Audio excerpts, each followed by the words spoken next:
नमस्कार, news point लेकर हाजिर हूं मैं राजीव। दोस्तों, महाराष्ट्र नगरीय निकाय चुनाव के नतीजे जो हैं वो आ गए हैं और मुंबई में बीएमसी में बीजेपी सबसे बड़ी पार्टी भी बन गई। लेकिन अब बीजेपी को उद्धव ठाकरे ने फिर डरा दिया है।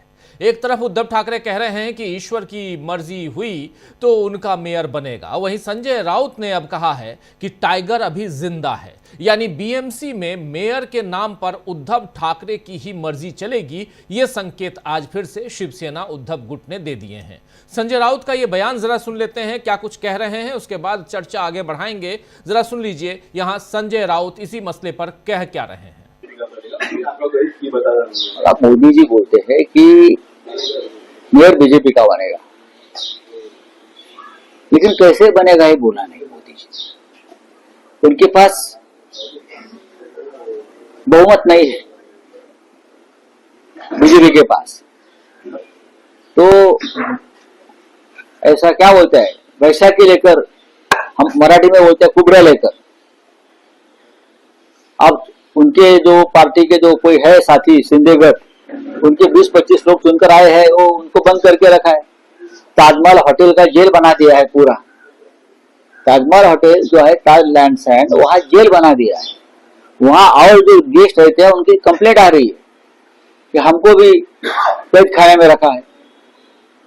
तो एक मोदी जी की सरकार यहाँ है, चल रही है। देवेंद्र फडणवीस जैसा एक मजबूत मुख्यमंत्री यहाँ है, होम मिनिस्टर यहाँ है, फिर भी अपने कॉर्पोरेटर्स को कैद खाने में रखना पड़ रहा है। ये किसका डर है मोदी?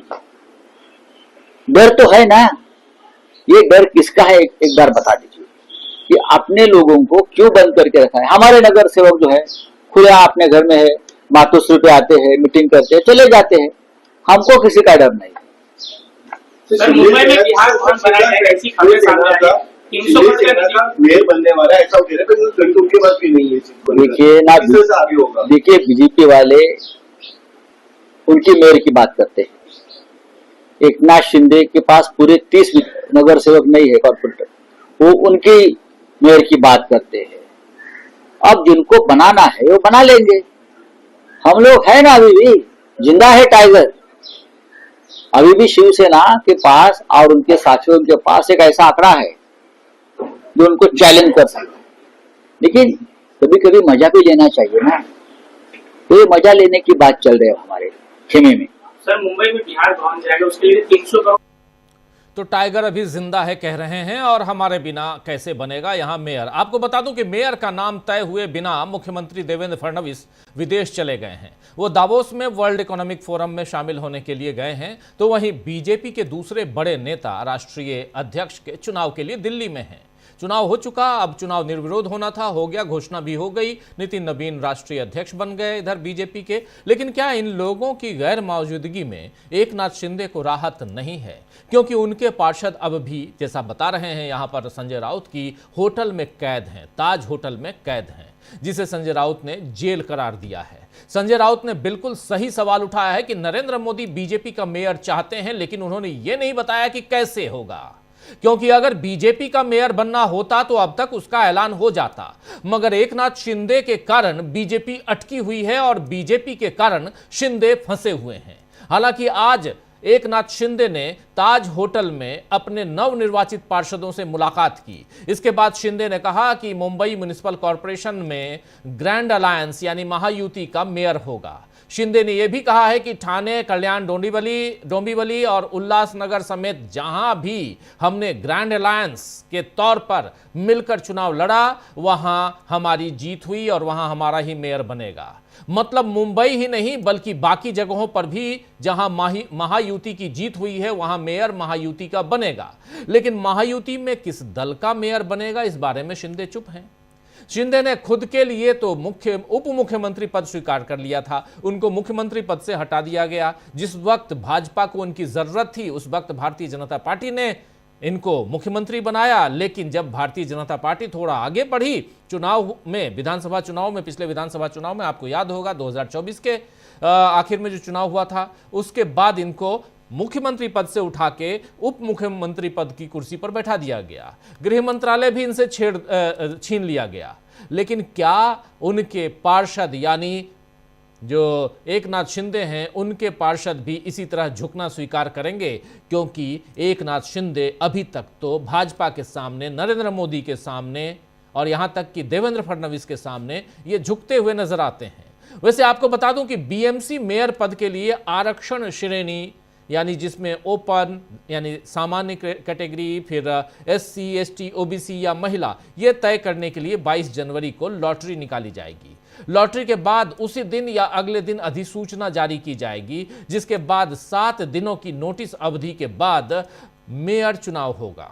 अगर अधिसूचना 22 जनवरी को जारी हुई तो चुनाव 29 या 30 जनवरी को होगा, और अगर 23 जनवरी को अधिसूचना जारी होती है तो फिर चुनाव 30 या 31 तारीख को संभावित है। मतलब फरवरी में मुंबई को नया मेयर मिल जाएगा, लेकिन इन 10-11 दिनों में कोई नया खेल महाराष्ट्र में नहीं होगा, इसकी गारंटी न मोदी दे सकते हैं और न ही एकनाथ शिंदे दे सकते हैं। इधर महाराष्ट्र के अलावा थोड़ा सा पश्चिम बंगाल की तरफ रुख करते हैं। पश्चिम बंगाल में भी सियासी हलचल बढ़ी हुई है और एसआईआर के कारण बीजेपी और चुनाव आयोग दोनों कटघरे में हैं। ऐसे में आज चुनाव आयोग को सुप्रीम कोर्ट में जो आदेश मिला है, यानी सुप्रीम कोर्ट ने जो आदेश दिया है, उसमें बीजेपी को झटका लग सकता है।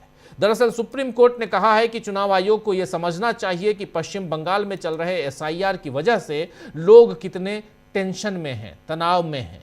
इसके साथ ही सुप्रीम कोर्ट ने चुनाव आयोग को निर्देश दिया है कि वो उन 1.25 करोड़ वोटरों के नाम जारी करे, प्रकाशित करे, जिन्हें तार्किक विसंगतियों की तरह के तहत नोटिस दिया गया है, यानी जिनके बारे में बताया गया है कि इनमें कहीं ना कहीं कुछ ना कुछ गड़बड़ है और इसलिए इनको नोटिस दिया गया है। तो इनका नाम प्रकाशित कीजिए, आप अखबारों में डालिए, वेबसाइट पे डालिए, बताइए कि 1.25 करोड़ लोग कौन हैं। सीजेआई जस्टिस सूर्यकांत की अध्यक्षता वाली पीठ ने यह आदेश दिया है।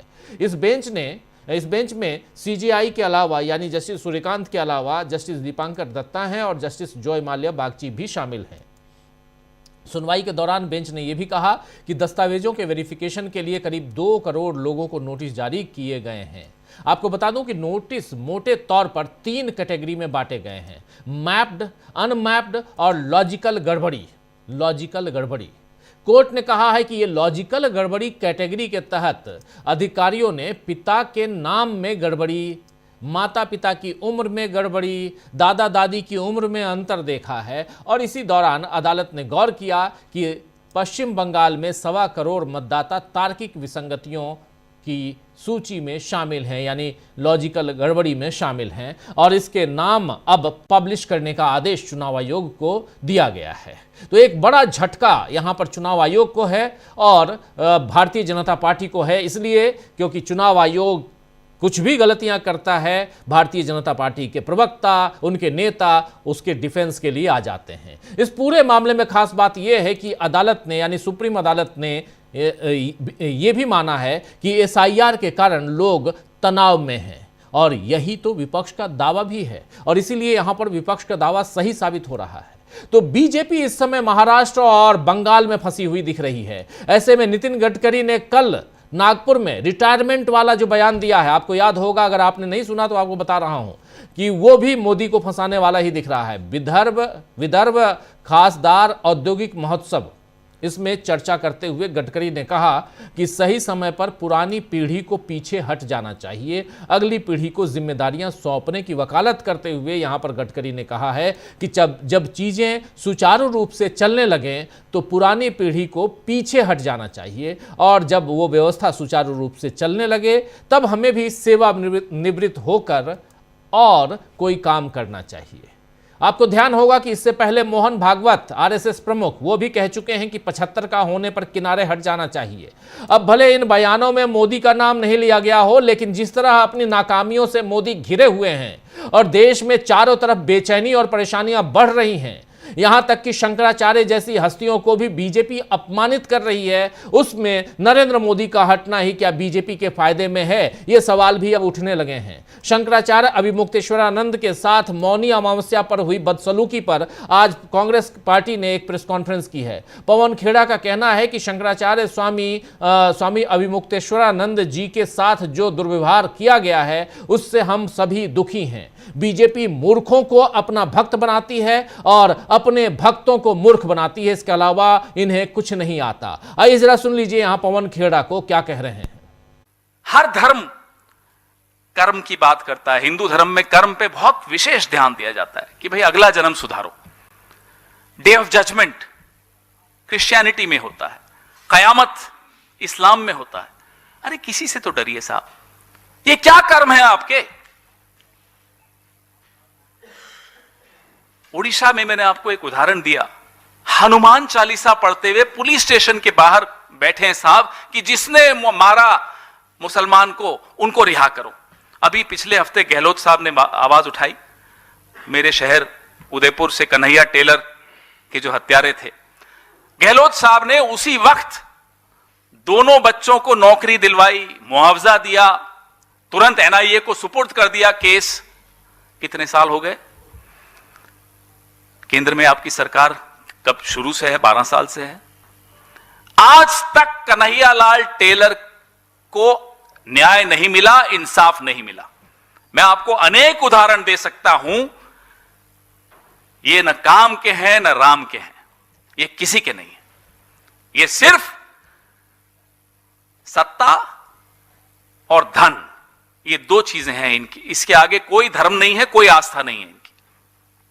और इनका ये असली चेहरा बेनकाब होना बहुत जरूरी है, क्योंकि जैसा मैंने कहा, हम और आप तो समझदार हैं, लेकिन मूर्खों को अपना भक्त बनाते हैं और अपने भक्तों को मूर्ख बनाते हैं। इसके अलावा ये कुछ नहीं जानते।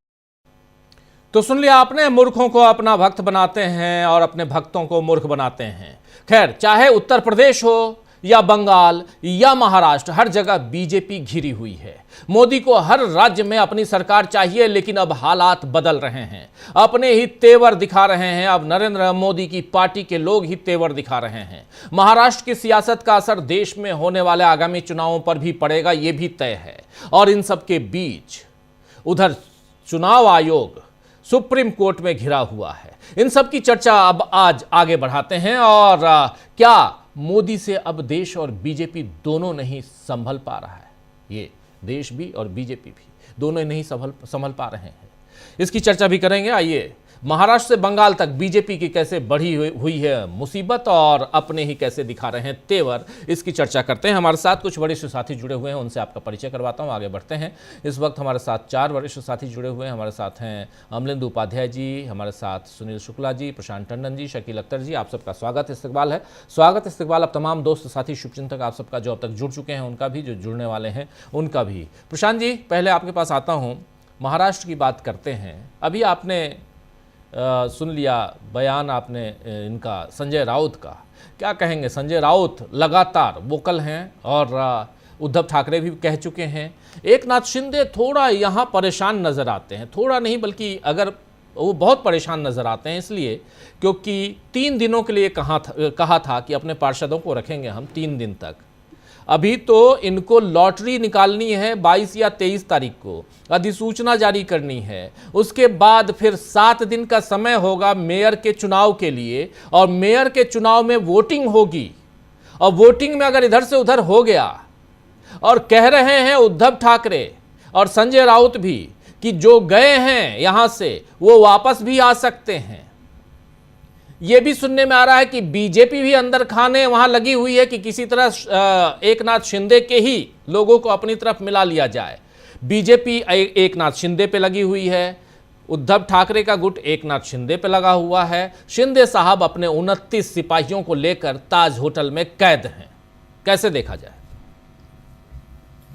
देखिए, सबसे बड़ी बात तो राजीव जी ये हुई है, जो मोदी और अमित शाह की बड़ी विफलता रही है कि इस बीएमसी के चुनाव में, जिसमें वो लोग गए नहीं दोनों, इसमें मातोश्री वापस मुंबई और महाराष्ट्र की पॉलिटिक्स का केंद्र बन गया। जो सिंबल छीनने के बाद, पार्टी छीनने के बाद, पार्टी तोड़ने के बाद, चुनाव आयोग की डिक्टेटरशिप की वजह से, सुप्रीम कोर्ट की खामोशी की वजह से वो स्टेटस उनसे छिन गया था। जनता ने, मुंबई की जनता ने उसको वापस कर दिया कि महाराष्ट्र की राजनीति और खासकर मुंबई की राजनीति अब मातोश्री से ही होगी। तो एक तो सबसे बड़ा जो परिवर्तन आया है वो ये आया है। दूसरा परिवर्तन ये आया है कि अब उद्धव ठाकरे की जो राजनीति है वो तमाम विरोधों के और तमाम साजिशों के बावजूद है। वो अपना वैचारिक आधार भी नया तलाश चुके हैं। इसलिए जो उनको अभी समर्थन मिला है वो उनकी नई विचारधारा, नई इमेज पर मिला है। और ये मुश्किल है मोदी और अमित शाह के लिए, क्योंकि एक केंद्र जो है महाराष्ट्र की पॉलिटिक्स में एक नया केंद्र वापस बन गया जो कभी बाल ठाकरे हुआ करते थे। जी। तो असल में जब संघर्ष करके कोई विपरीत परिस्थितियों में वापस आता है, असली तो वही माना जाता है कि राजनीति उसकी चल रही है। तो इस लिहाज से मातोश्री वापस अब सेंटर ऑफ पॉलिटिक्स में है महाराष्ट्र की और मुंबई की। उद्धव ठाकरे, अच्छा, जो एकनाथ शिंदे 29 अपने पार्षदों को लेकर 5 स्टार होटल में, बहुत महंगे होटल में टिके हुए हैं, तो जाहिर सी बात है कि 29 लोग हैं तो 29 कमरे भी होंगे या ज़्यादा होंगे। जी। 5 स्टार का खाना पीना नाश्ता भी महंगा होता है, हम सब जानते हैं। अब कौन सा कोई इनकम टैक्स इनसे पूछेगा कि ये पैसा कौन दे रहा है उसका,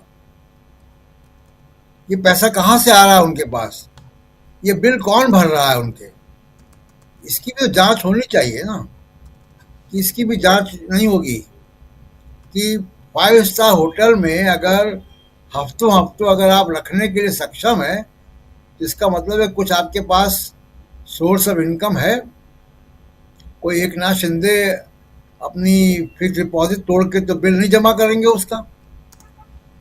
ये बहुत सारी बातें राजनीति में हम लोग टेकन फॉर ग्रांटेड ले लेते हैं जी। कि पॉलिटिकल पार्टी है तो वो तो 5 स्टार होटल बुक कर सकते हैं। कहाँ से बुक कर सकते हैं? कोई एक व्यक्ति बहुत पैसे भी कमाता हो, वो भी अगर एक सप्ताह 5 स्टार होटल में रुकेगा तो उसका बैंक बैलेंस खाली हो जाएगा। ये तो जनता के सेवक अपने आप को बताते हैं। लेकिन अभी एक उद्धव ठाकरे की तरफ से, शिवसेना उद्धव की तरफ से बहुत साफ कर दिया गया कि वो लोग पोचिंग नहीं कर रहे हैं। अभी जिनकी आपने बाइट सुनाई वो भी यही मान रहे हैं, वो कोई इशारा नहीं दे रहे हैं कि वो इच्छुक है पार्टी को तोड़ने में। तो डर इनको बीजेपी से ही है। तो ये एक बड़ा सेटबैक जो है वो ये मोदी अमित शाह को लगेगा कि जब यहाँ पे अभी रस्साकशी जो है वो चालू हो गई। मुख्यमंत्री जी दावोस चले गए जी। मजे की बात यह कि योगी आदित्यनाथ भी जाना चाहते थे पिछले साल, उनको इजाजत नहीं मिली थी। देवेंद्र फडणवीस चले गए दावोस, और दावोस वो जगह है जहाँ पे दुनिया भर के बड़े उद्योगपति जमा होते हैं। वहाँ पे वो अपनी ब्रांडिंग कर रहे हैं। अभी वो मुंबई में अमेरिकी प्रेसिडेंट से मिल लिए, वो अमेरिकी राजदूत से मिल लिए, तो एम्बेसडर से जी मिल लिए तो नए आए। तो देवेंद्र फडणवीस तो दिल्ली आने की तैयारी में है, अपनी फील्डिंग कर रहे हैं, वो अपनी फील्डिंग कर रहे हैं। वो दिल्ली आने की का सूटकेस बना रहे हैं अपना। अब बीजेपी जाने, बीजेपी के काम जाने। जी राजीव जी। जी बिल्कुल बिल्कुल। शकील जी, जरा आपसे समझना चाहता हूं, क्या आपको लगता है यहां पे जब एकनाथ शिंदे की हम बात कर रहे हैं तो कहां दिखाई देते हैं आपको? एकनाथ शिंदे ही सबसे ज्यादा मुसीबत में हैं। सारे दबाव उनके ऊपर हैं। वो जाहिर है कि जयचंदों पे होते हैं।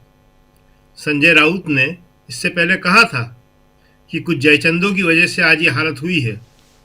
तो जयचंद जो है उनका मुश्किल में होना स्वाभाविक है। अगर वो ठीक तरीके से नहीं मानेंगे तो देवेंद्र फडणवीस, मोदी जी उन पर सख्ती भी कर सकते हैं। ये जो खर्चे वो कर रहे हैं उसकी जांच भी हो सकती है। ऐसा नहीं है कि ईडी कहीं एक ही जगह पहुंचेगी। ईडी न भी पहुंचे तो ईडी की धमकी पहुंच सकती है। एकनाथ शिंदे ने जो खेल खेला है उसका खामियाजा उन्हें भुगतना ही पड़ेगा, उससे बच नहीं सकते। देखिए हुआ क्या है, महाराष्ट्र के चुनाव में बीजेपी ने एकनाथ शिंदे को बहुत हल्के में ले लिया, लेकिन फिर भी उनके 29 नगर सेवक जो हैं वो जीतने में कामयाब हो गए। बीजेपी सोच रही थी कि जिस तरह से उसने बिहार में या महाराष्ट्र विधानसभा चुनाव में एक तरफा जीत हासिल करी है, ऐसी यहां भी कर लेगी। लेकिन यहां पे उसको रोकने के लिए उद्धव ठाकरे थे। हमने पिछली बार बताया था कि उद्धव ठाकरे जो है उनकी एक छवि जो है बंबई में और खास तौर से महाराष्ट्र में बहुत निखर के सामने आई है। वहां इस वक्त ऐसा कोई भी नेता नहीं है जो छवि के मामले में, इमेज के मामले में उद्धव ठाकरे का मुकाबला कर सके। शरद पवार कभी बहुत बड़े स्टालवर्ट कहलाते थे, लेकिन अब वो धीरे धीरे खत्म होने की कगार पे जा रहे हैं। उनके और उनके भतीजे के बीच दोस्ती और दुश्मनी के जो संबंध रहे, उससे लोगों को उन पे शक पैदा होने लगा कि वो क्या कर सकते हैं। उद्धव ठाकरे पे या शिवसेना उद्धव पे एक ही आरोप था कि ये जो है अडानी के खिलाफ नहीं बोलते, मगर इस बार उन्होंने साफ बोल दिया। राज ठाकरे ने बोला पहले, उद्धव ठाकरे की पार्टी में आने के बाद, मतलब साथ समझौता होने के बाद। फिर संजय राउत ने बोला कि अडानी को बंबई नहीं लेने देंगे। ये जो मैसेज है, ये सबसे बड़ा मैसेज है कि मुंबई जो है मुंबई वालों की है, देश की है, महाराष्ट्र की है, सबकी है, लेकिन अडानी की नहीं है। एक पूरा शहर अडानी का हो जाए, इससे बड़े आश्चर्य की, दुख की और देश के लिए खतरनाक बात और कोई हो नहीं सकती। तो एकनाथ शिंदे जो है आज बहुत बड़ी मुसीबत में है। वहां मेयर बनने के लिए ये जो लड़ाई हो रही है, उसका एक कारण सबको मालूम है कि जो बीएमसी है उसका बहुत बड़ा बजट होता है। देश की सबसे बड़ी महानगर पालिका है वो, और वहां पे जो कब्जा करता है तो वो तीसरी ताकत के रूप में उभर के सामने आता है। केंद्र सरकार है, राज्य सरकार है और उसके बाद बीएमसी है जी। लेकिन वहां पे जो एक सवाल है वो सबसे बड़ा है कि बीजेपी जो है अपने सहयोगी दलों के साथ, जिन्होंने उसे आगे बढ़ाया है, जिन्होंने उसे रास्ता दिया है, जगह दी है, किस तरह व्यवहार करती है और क्या ये हमेशा चल सकता है।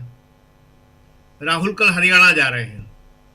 हरियाणा में याद होगा कि हरियाणा में भी एक गुट ने चौटाला के बीजेपी का साथ दिया था।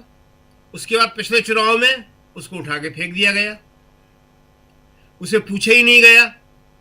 इसी तरह यहां मुख्यमंत्री थे एकनाथ शिंदे महाराष्ट्र में, उनके नेतृत्व में चुनाव लड़ा गया, वो जीता गया, उनसे कहा हट जाइए आप।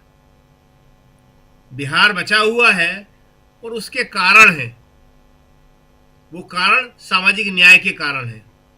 सामाजिक न्याय एक ऐसा मुद्दा है जहां मोदी जी ज्यादा हस्तक्षेप कर नहीं सकते। वहां पे सामाजिक न्याय के आधार पे नीतीश कुमार बचे हुए हैं, नीतीश कुमार बने हुए हैं। नहीं तो नीतीश कुमार भी इस बार जाने वाले थे और जाएंगे वो 6 महीने, साल भर, इससे ज्यादा नीतीश कुमार को मोदी जी रखने वाले नहीं हैं। दूसरी एक खास बात और है, हम बता दें कि राहुल का जो कल का टूर है वो बड़ा इम्पोर्टेंट है। हरियाणा का वैसे तो लगातार चल रहा है, आज केरल में थे वो, कल रायबरेली में होंगे वो, परसों हरियाणा में होंगे वो। तो ये इसके बारे में हम अगली बार में बात करेंगे कि उनके क्या मायने हैं। लेकिन ये एक बात बता दें कि जब ये मोदी जी के अंतर्विरोध सामने आ रहे हैं, बीजेपी के अंतर्विरोध सामने आ रहे हैं और वो उनकी दीवारें खुद ढहने के कगार पे हैं, तो ऐसे में राहुल की सक्रियता और ज्यादा बढ़ गई है। इसके बारे में हम नेक्स्ट राउंड में बताएंगे। जी बहुत ज़रूरी है, क्योंकि विपक्ष का नेता क्या कर रहा है ये जानना समझना ज़रूरी है, और इसलिए नेक्स्ट बारी जब आपकी आएगी तो इस पर ज़रूर आप अपनी बात रखिएगा। लेकिन सुनील शुक्ला जी, कैसे देखते हैं आप महाराष्ट्र में जो कुछ हो रहा है? अभी लगभग 10-11 दिन का समय है, छोटा मोटा टाइम नहीं है। 10-11 दिन में तो बहुत कुछ हो सकता है। धन्यवाद राजीव जी। जो अभी प्रशांत जी ने कहा कि ये पूछा जाना चाहिए कि वह ताज होटल का खर्चा कौन दे रहा है। जब चार्टेड प्लेन से यहाँ इनके विधायक गए थे तो क्या पूछा गया था कि कहाँ से पैसा आया? सूरत के जिस होटल में लोग रुके थे, उसका भी पूछा गया कि इसका खर्चा किसने दिया? गुवाहाटी में जब जाके रुके थे जिस होटल में, वो कोई इकोनॉमिक सेक्टर का तो होटल था नहीं, कि किसी ने नहीं पूछा। तो जब तक आप भारतीय जनता पार्टी के साथ हैं, तब तक आपसे कोई कुछ नहीं पूछेगा। कोई नहीं पूछेगा। और अगर आप राजीव जी अब जानना का प्रयास करेंगे, तो ताज होटल वाला लिख के दे देगा कि उनकी तरफ से स्पॉन्सर्ड स्टे है। वो ईडी को, इसको, उसको, जिसको कहेंगे वो लिख के देगा कि साहब स्पॉन्सर्ड था मेरी तरफ से, हमने पैसा मांगा ही नहीं, इन्होंने दिया भी नहीं। तो ये खेल लगातार चल रहा है। लेकिन ये जरूर है कि भारतीय जनता पार्टी के सामने महाराष्ट्र में संकट हो गया है कि वह जो ताकत इकट्ठा करना चाहती थी इस चुनाव में, वो उसको मिली नहीं। उसकी निर्भरता चाहे तो उद्धव ठाकरे के प्रति है या एकनाथ शिंदे के प्रति है। एकनाथ शिंदे ये चाह रहे हैं कि वो बार्गेन करके अपनी पोजीशन को बेहतर कर लें, और उनको, अगर उनका नाम मेयर हो तो डिप्टी मेयर हो जाए, और जो कमेटियां होती हैं उस कमेटियों में उनको स्थान भी मिल जाए। क्योंकि उनको ये भी लग रहा है कि जो भी 10 सदस्यों का मनोनयन होगा, उसमें भी कोई उनको खास स्थान नहीं मिलेगा। वहां तो जो मनोनयन होता है वह पार्टी की संख्या के आधार पर होता है। आप जितने सभासद जीते हैं, पार्षद जीते हैं, नगर सेवक जीते हैं, उसके अनुपात में आपको संख्या मिलती है मनोनयन के लिए। तो सर्वाधिक मिलेगी बीजेपी को, दूसरे नंबर पर उद्धव ठाकरे हैं, उसमें भी उनको कोई बहुत फायदा नहीं मिलने वाला है। और इस 10 की संख्या पर भारतीय जनता पार्टी को भी अपना मेयर बनाने में कोई बहुत बड़ी ताकत नहीं मिल जाएगी, क्योंकि 3, 4 या 5 उनके मिलेंगे, बाकी वो बढ़ जाएगा कांग्रेस में या उद्धव ठाकरे में या एकनाथ शिंदे साहब में। तो अब स्थिति बीजेपी के सामने है कि या तो वो एकनाथ शिंदे की बात को स्वीकार करे, लेकिन उस दबाव को उद्धव ठाकरे ने काफी कुछ कमजोर कर दिया जब उन्होंने कहा कि अगर बीजेपी का मेयर बनेगा तो वो सदन से उठ के बाहर चले जाएंगे, वो अविश्वास प्रस्ताव की बैठक में शामिल नहीं होंगे। यह बहुत बड़ी राहत है बीजेपी के लिए, और ये बहुत बड़ा झटका है उद्धव ठाकरे के लिए, एकनाथ शिंदे के लिए, कि एकनाथ शिंदे की बार्गेनिंग ताकत वो लगभग खत्म हो जाएगी। लेकिन भारतीय जनता पार्टी के लिए महाराष्ट्र की स्थिति है कि भारतीय जनता पार्टी अपने बल पर अभी भी राजनीति नहीं कर सकती। उसका शिवसेना को तोड़ करके जो उसका एक सपना था कि एक बड़ी राजनीतिक ताकत जो उसके सामने है, जो लगातार उसके लिए चुनौती बनी हुई है, उससे वो मुक्त हो जाएगी और एक अपनी खुद की राजनीतिक ताकत बना लेगी। वो उसको पूरा होता हुआ दिख नहीं रहा, वो निर्भरता बनी रहेगी। और कम से कम आने वाले जो चुनाव होंगे महाराष्ट्र में, उसमें भी ये हालत नहीं है कि महाराष्ट्र की राजनीति तो अपने आप अकेले दम पे कर ले। यह महाराष्ट्र का जो संकट है बीजेपी के सामने, वो बना रहेगा। वही स्थिति बंगाल की है। बंगाल की स्थिति है कि बंगाल में बहुत समय पर ममता बनर्जी बीजेपी से छुटकारा पा ली थी। आप याद कीजिए कि ममता बनर्जी चुनाव लड़ चुकी हैं बीजेपी के साथ, वो उनके सरकार में रह चुकी है एनडीए की। ये ममता बनर्जी हैं जिन्होंने, जब वो एनडीए के साथ थी, तब उन्होंने इन्हीं घुसपैठियों का सवाल उठाया था। याद कीजिए आप 2005 में जब इन्होंने लोकसभा से इस्तीफा दिया था, तो उनका मुद्दा वही था कि घुसपैठियों पर चर्चा होनी चाहिए। लेकिन बड़े समय से उन्होंने अपने आप को अलग कर लिया और एक अलग ताकत के रूप में उभरी। लेकिन को जब तक वामपंथियों से या कांग्रेस से लड़ना था, वो भारतीय जनता पार्टी के साथ रही। आप याद कीजिए कि वो आरएसएस की बैठकों में भी गई हैं, आरएसएस के द्वारा जो कार्यक्रम आयोजित किए गए थे उसमें भी हो गई। लेकिन बड़े सलीके के साथ उन्होंने बड़े समय पर भारतीय जनता पार्टी से दूरी बनाई, और वो अब एक जो गैर भारतीय जनता पार्टी की राजनीति है उसको वो बंगाल में चला रही है। भारतीय जनता पार्टी के सामने मुसीबत यह है कि जिन मुद्दों को लेकर के वह पूरे देश में राजनीति करती है, वह बंगाल में परवाह नहीं चल रही है। जो करने का प्रयास करती है उसमें ममता बनर्जी आक्रामक तरीके से उसके सामने खड़ी हो जाती हैं। कोई सहयोगी उसके पास मिल नहीं रहा है। बड़ी मेहनत करके उन्होंने एक टीएमसी के नेता को, कबीर साहब को, बड़े तैयार किया, वो भी, उनकी भी कहानी खत्म हो गई, वो भी आगे नहीं बढ़ पाए। तो वह ध्रुवीकरण की राजनीति चल नहीं रही है। ध्रुवीकरण के अलावा बीजेपी के पास कोई विकल्प नहीं है। गवर्नेंस के नाम पर वह ममता बनर्जी को घेर नहीं पा रही है। जो उसका घुसपैठियों का नारा है वो चल नहीं पा रहा है वहां। तो ये बंगाल की स्थिति है कि न तो उसके पास कोई राजनीतिक सहयोगी है और न ही उसके राजनीतिक मुद्दे बंगाल में कारगर हो पा रहे हैं। भारतीय जनता पार्टी अगर बंगाल में ममता बनर्जी को घेरना चाहती है तो उसको मुद्दों पे ही घेरना पड़ेगा, उनके गवर्नेंस के आधार पर घेरना जी। पड़ेगा। और वह ताकत बीजेपी के पास नहीं है, क्योंकि वह अपने केंद्र की सरकार के बल पर भी, आप याद कीजिए कि ये मोदी जी लगातार वहां वो बोल रहे हैं केवल घुसपैठिए घुसपैठिए घुसपैठिए, वह उनकी सरकार पे हमला नहीं कर पा रहे हैं, क्योंकि अगर सरकार पे हमला करेंगे तो और हमला होंगे, क्योंकि सरकार की विफलता है और है, चाहे वो घरेलू मसला हो, चाहे अंतर्राष्ट्रीय मसला हो, चाहे विदेश नीति का मुद्दा हो। इन दोनों राज्यों में भारतीय जनता पार्टी के सामने संकट यही है कि वह अपनी जितने भी जोड़ तोड़ की कोशिशें थी, वो कोशिश करने के बावजूद भी महाराष्ट्र में जो चुनौती देने वाली राजनीतिक ताकतें हैं उनको कमजोर नहीं कर पाई। उद्धव ठाकरे एक मजबूत राजनीतिक ताकत के रूप में उभरे, और आज भी यह स्वीकार किया जाना चाहिए कि उद्धव ठाकरे की राजनीतिक ताकत घटी नहीं है। वो अपने जो बीएमसी में उनकी जो ताकत रही है वो बरकरार रही है। ये जरूर है कि राज ठाकरे के आने से जो उनको उम्मीद लग रही थी वो उतनी पूरी नहीं हुई, लेकिन एक मजबूत राजनीतिक ताकत है, और वह राजनीतिक ताकत जब पार्टी तोड़ दिया गया, पार्टी के आर्थिक स्रोत सुखाने की कोशिश किए गए, तमाम उनके नेताओं को अपनी पार्टी में बीजेपी ने मिला लिया, अभी इस चुनाव में उनके उम्मीदवारों के साथ तमाम उनके उम्मीदवारों को तोड़ा गया, केंद्रीय एजेंसियां उनके खिलाफ लगाई गई, कुल जितने भी प्रयास हो सकते थे, बावजूद इसके उद्धव ठाकरे की राजनीतिक ताकत खत्म नहीं हुई।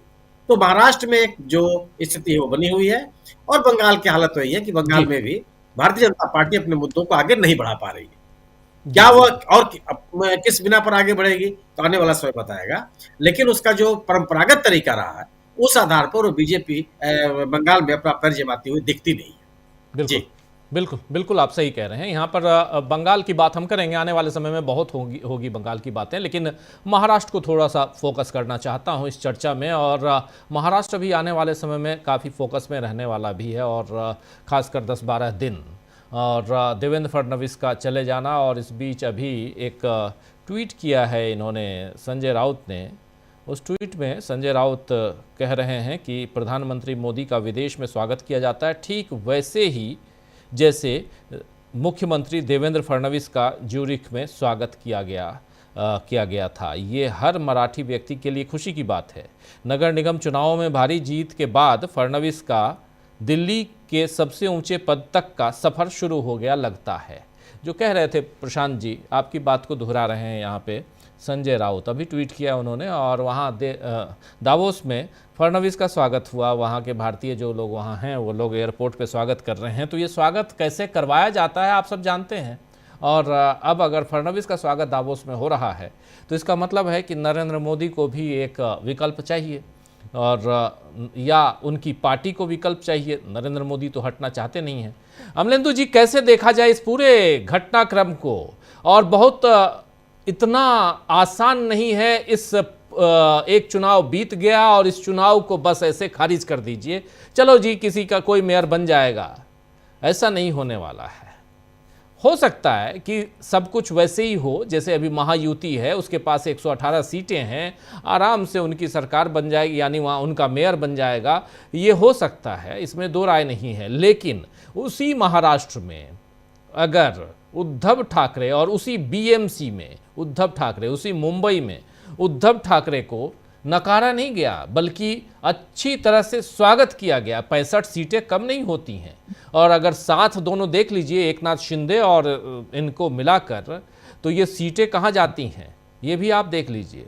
और 94 जाती हैं ये सीटें, ये तब जबकि अलग अलग हैं, और साथ लड़ते तो कुछ और होती, स्थितियां दूसरी होती जो आज तक होती आई हैं पिछले लगभग 3 दशकों में।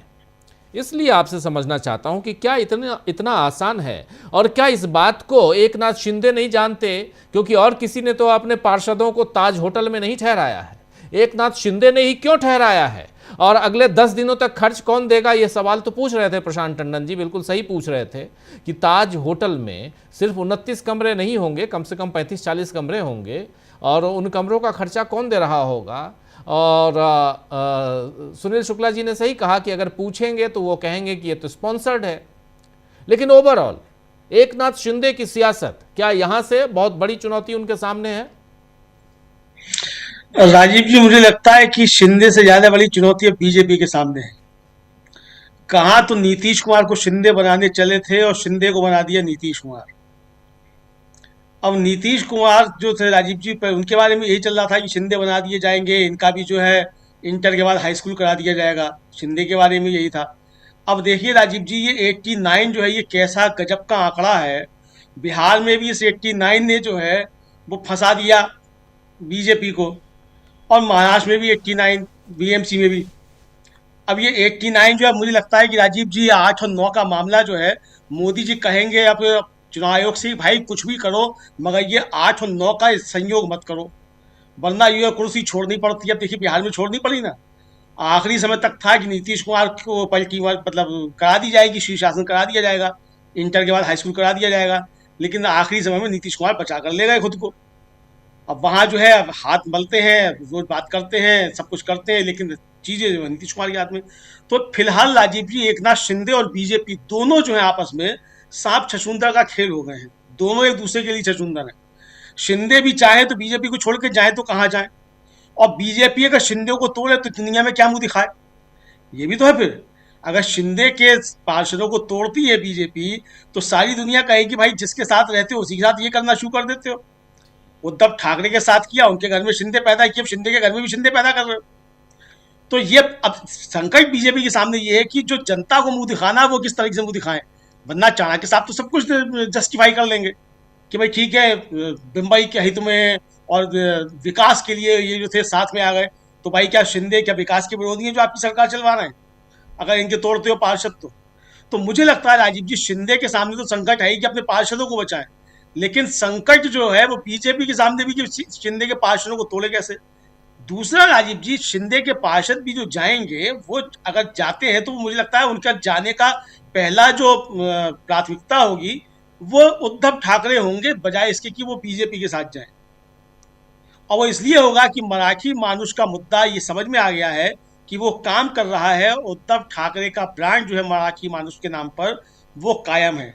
राज ठाकरे की राजीव जी सीटें भले ही कम आई हैं, लेकिन राज ठाकरे ने आखिरी समय पर जो अडानी वाला जो वीडियो पोस्ट किया उसका बहुत जबरदस्त असर हुआ राजीव जी, और ये बात बीजेपी के अंदर के जो लोग हैं वो इस बात को स्वीकार कर रहे हैं कि इसने बीजेपी को और एकनाथ शिंदे को भी नुकसान पहुंचाया। राज ठाकरे का आखिरी समय में जो अडानी वाला आया कि 2014 में 2 कंपनियां थी और 26 आते आते किस तरीके से वो 500 से ज्यादा कंपनियां हो गई, उसका एक बड़ा जबरदस्त असर पड़ा। और आज संजय राउत भी जो कह रहे हैं, कल भी जो कह रहे थे कि हम मुंबई को बिकने नहीं देंगे, अडानी को बिकने नहीं देंगे, तो ये भी एक बड़ा राजीव जी मसला है। तो शिंदे के पार्षदों के सामने भी मुझे लगता है कि ये संकट होगा कि बीजेपी का तोड़ना भी चाहे तो कैसे वो टूटे जाकर।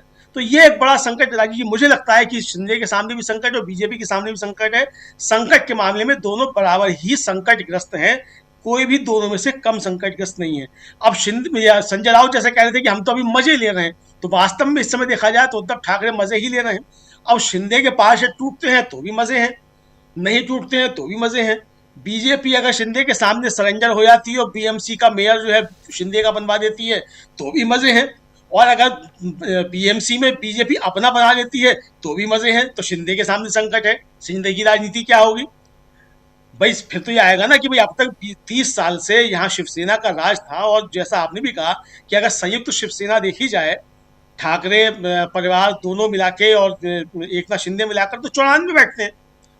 और राजीव जी इससे फिर ये संकेत जाएगा कि शिंदे सरेंडर कर गए, तो अब शिंदे खुद को सरेंडर कैसे बताएं। बाला साहब ठाकरे ने तो कभी सरेंडर किया नहीं था, नाम अभी शिंदे बाला साहब ठाकरे का ले रहे हैं, तो शिंदे के सामने ये संकट है कि वो सरेंडर कैसे करें। तो फंसे हुए राजीव जी दोनों दिखाई पड़ते हैं। बीजेपी के अंदर भी राजीव जी एक फडणवीस को लेकर भी एक नाराजगी बहुत जबरदस्त तरीके से है, और जो फडणवीस के विरोधी हैं वो क्या एक तो मतलब हमारा जो मीडिया है मुख्यधारा का वो तो बता रहा है कि हिंदुत्व के धुरंधर है देवेंद्र फडणवीस, 89 जीत कर ले आए हैं, लेकिन अंदर अंदर नाराजगी ये है कि देवेंद्र फडणवीस की वजह से एक नुकसान हुआ है। बीजेपी के पिछली बार 83 पार्षद थे, 10 दूसरे जगह से तोड़कर लाए गए तो हो गए 93। तो ये कैसे हिंदुत्व के धुरंधर है 93 से 89 पे आ गए, और मेयर भी नहीं बनवा पा रहे हैं अपना। इस समय दावोस में जो है वो पैसा लेने गए हुए कि हमारे यहाँ की निवेश कर दो, तो फडणवीस को लेकर भी है। तो फडणवीस अगर दिल्ली की तैयारी कर रहे हैं तो दिल्ली की तैयारी में ये गच्चा भी दूसरे लोग लगा रहे हैं, तो मुझे लगता है राजीव जी की बीजेपी के अंदर भी संघर्ष बहुत ज्यादा है। देवेंद्र फडणवीस तैयारी तो दिल्ली की कर रहे हैं, लेकिन दूसरे लोग जो हैं उनके पैर मुंबई में ही बांध रहे हैं, और देवेंद्र फडणवीस दिल्ली भी जाना चाहते हैं। तो संकट जो है राजीव जी बहुत ज्यादा मुझे लगता है कि ये इस समय बीजेपी के सामने भी है। उनकी अंदरूनी राजनीति, देवेंद्र फडणवीस इससे कैसे पार पाते हैं।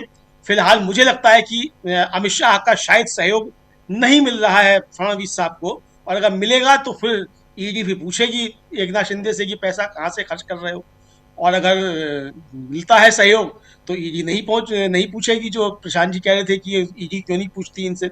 तो अमित शाह जी क्या करते हैं ये भी देखना होगा राजीव जी, क्योंकि अगर दिल्ली का रास्ता तय कर रहे हैं फडणवीस जी तो किसकी राह में कांटे बिछाएंगे, तो ये भी देखना है। तो मुझे लगता है राजीव जी कि शिंदे के हाथ में इस समय विन विन सिचुएशन दिखाई पड़ती है फिलहाल। बाकी अब आगे क्या होगा, फडणवीस से कितने बड़े धुरंधर हैं ये आने वाला समय बताएगा, लेकिन मुझको लगता है कि अगर शिंदे के ऊपर आशीर्वाद है दिल्ली का तो फडणवीस शायद उनको झुकना पड़े, और बीजेपी का केंद्रीय नेतृत्व भी शायद ये करे कि फिलहाल फडणवीस को झुकाने के लिए मुंबई बीएमसी को छोड़ दे। ऐसा भी राजीव जी हो सकता है, मुझको लगता है। जी, देखते हैं आगे आगे होता है क्या। लेकिन धनंजय जी उसी मुंबई से जुड़े हुए हैं हमारे साथ, वो और बेहतर बताएंगे। आपका स्वागत है धनंजय जी इस कार्यक्रम में। और चल क्या रहा है, शिंदे साहब कब तक रखेंगे अपने पार्षदों को ताज होटल में? बढ़िया है, महीने 2 महीने रहें तो बढ़िया, खाना वाना मस्त 5 स्टार का। देखिए नमस्कार आप सबको, मेरी आवाज आ रही है जी? देखिए एक ही पेंच नहीं है, कई पेंच।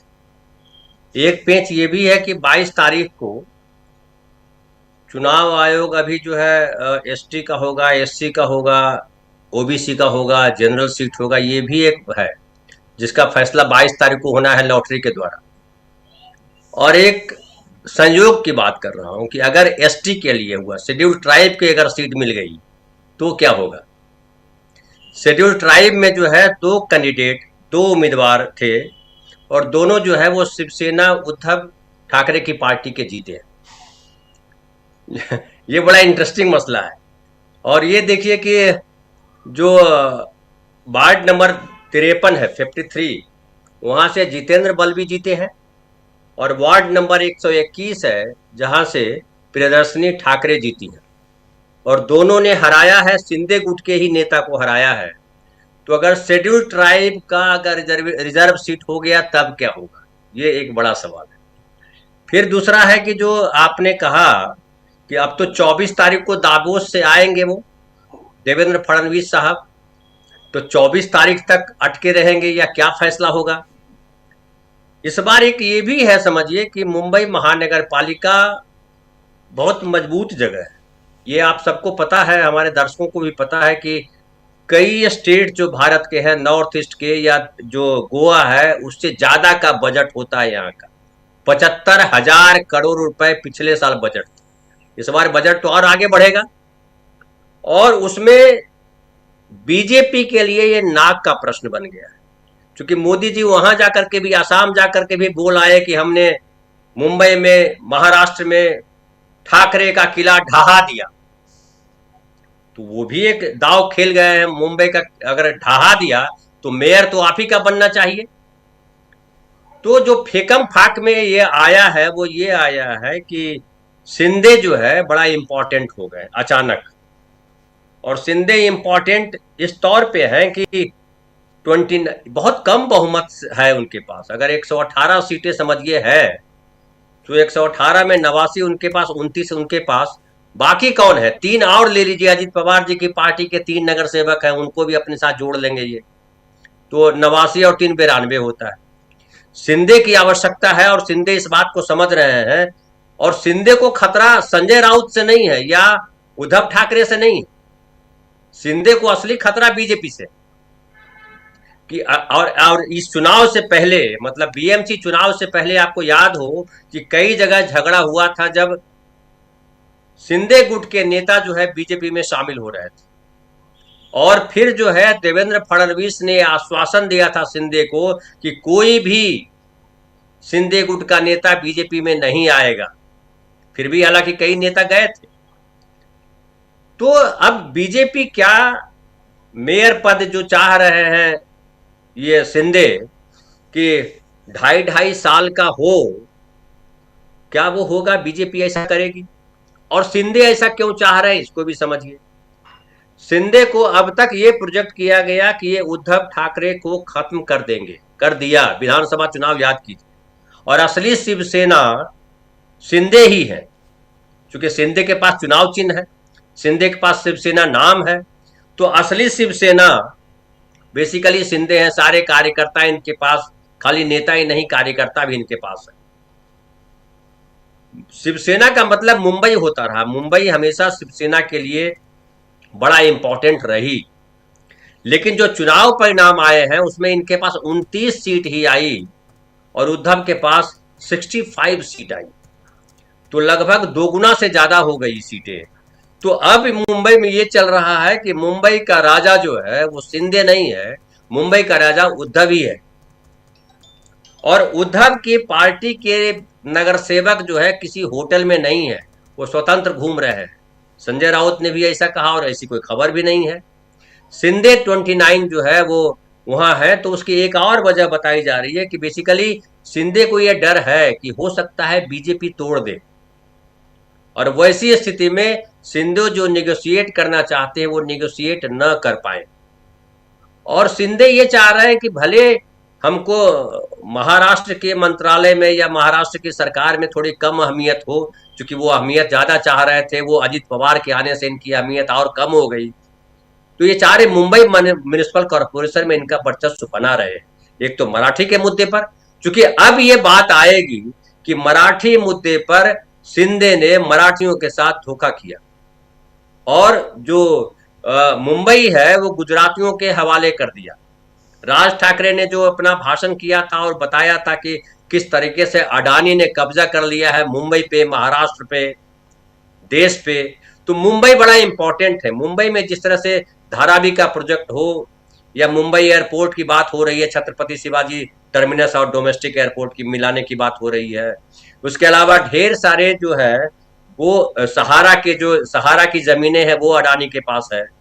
उसके अलावा कई सारे रीडेवलपमेंट के प्रोजेक्ट्स जो है वो लिए हैं अडानी ने। तो मुंबई में ढेर सारा बिल्डिंग कंस्ट्रक्शन के प्रोजेक्ट भी चल रहे हैं अडानी के, और बिल्डिंग का खेल जानते हैं मुंबई में कितना महत्वपूर्ण है, क्योंकि बहुत पैसे हैं उसमें। तो वो कुल मिलाकर के शिंदे के लिए भी और बीजेपी के लिए भी, दोनों के लिए आसान नहीं। लेकिन बीजेपी को दिख रहा है कि शिंदे को हम दबा लेंगे, और शिंदे को दबा लेंगे तो हमारा मेयर हो जाएगा। हो सकता है, कर सकते हैं, पहले हमारा मेयर रहने दो, बाद में तुम्हारा देखेंगे। तो अभी निगोशिएशन चल रहा है, अडानी साहब भी हैं। उस समय तो विधानसभा में आप पिछला याद कीजिए, उसमें तो था 50 खोखे ओके। इस बार क्या नारा आता है मुझे नहीं पता। लेकिन एक बात बताइए, कई सारे धनंजय जी, शुरुआत में आप कह रहे थे एसटी, अगर पर्ची में एसटी निकल आया तो फिर क्या उद्धव ठाकरे गुट से कोई ये बनेगा, मेयर बनेगा? तो जाहिर है, तो अब एसटी से निकल आएगा तो क्या होगा? अब फिर आप लोग ये हमारे प्रशांत भाई बताएं या सुनील जी बताएं या शकील भाई बताएं कि ऐसी स्थिति में क्या होगा। लेकिन बहुमत तो उनके पास, तो क्या इनके विधायक टूट जाएंगे, क्या होगा ये मुझे नहीं पता। मैं अभी इस पर बहुत कुछ नहीं बोल सकता हूं। जी, बहुत महत्वपूर्ण बातें यहाँ हो रही हैं। प्रशांत जी,